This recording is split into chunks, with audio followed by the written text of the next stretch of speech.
Sebanyak 100 pelajar bermasalah dari 17 kabupaten kota di Sumatera Selatan mengikuti pembinaan karakter dan kepemimpinan siswa dalam retret Laskar Pandu Satria selama 10 hari ke depan.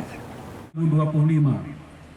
Bapak Gubernur, izinkan kami menghadapi tantangan zaman yang semakin kompleks. Sebanyak 100 siswa SMA dan SMK dari 17 kabupaten kota di Sumsel mengikuti kegiatan retret Laskar Pandu Satria Jilid 2 di Bumi Perkemahan Gandus yang dibuka langsung oleh Gubernur Sumatera Selatan Herman Deru.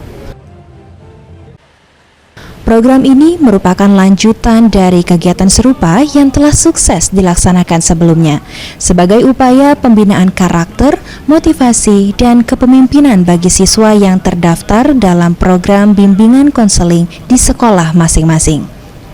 Gubernur Sumsel Herman Deru mengatakan, pelaksanaan retret LPS Jilid 2 sebagai tindak lanjut dari Jilid 1 yang sukses dilaksanakan. Para alumni menjadi contoh dan teladan bagi siswa lain di sekolahnya setelah mereka mendapatkan pembinaan karakter di retret LPS. Setiap peserta akan mengikuti pembinaan selama 10 hari dengan berbagai materi. Karena berhasil di jilid 1, mereka menjadi contoh di lapangan, mereka menjadi teladan bagi teman-temannya, bahkan menjadi kebanggaan di sekolah setelah mereka digembleng di pergaulan bebas. Kegiatan retret ini Laskar Pandu Satria jilid 1-nya di Buper ini. Nah, ini kita laksanakan jilid 2 lebih selektif lagi, anak-anak istimewa yang ada di lapangan di SMA. Kita ingin merubah mereka menjadi anak-anak yang punya disiplin baik, anak-anak yang berakhlak baik. Sementara itu, peserta retret Muhammad Kafka mengaku sengaja mendaftarkan diri mengikuti retret LPS Jilid 2 ini.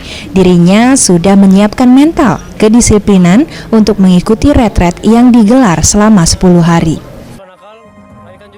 Hal nakal di sekolah. Apa persiapan yang kita siapkan diri untuk mengikuti Laskar Pandu Satria ini, Dek? Siapkan yang pertama, mental, disiplinan, dan juga tanggung jawab. Dan sanksi yang akan diberikan oleh pelatih. Sejauh mana kesiapan kita untuk mengikuti ini nih? Siap. Dari sekolah saya sudah menyiapkan semua itu. Dari bangun pagi, disiplin, dan sebagainya. Seluruh peserta yang mengikuti kegiatan retret bertajuk Laskar Pandu Satria telah memenuhi beberapa persyaratan. Di antaranya mendapatkan persetujuan tertulis dari orang tua atau wali, sehat secara jasmani dan rohani yang dibuktikan dengan surat keterangan kesehatan, serta bersedia mengikuti seluruh rangkaian kegiatan secara penuh. Ilham Wahyudi, PAL TV.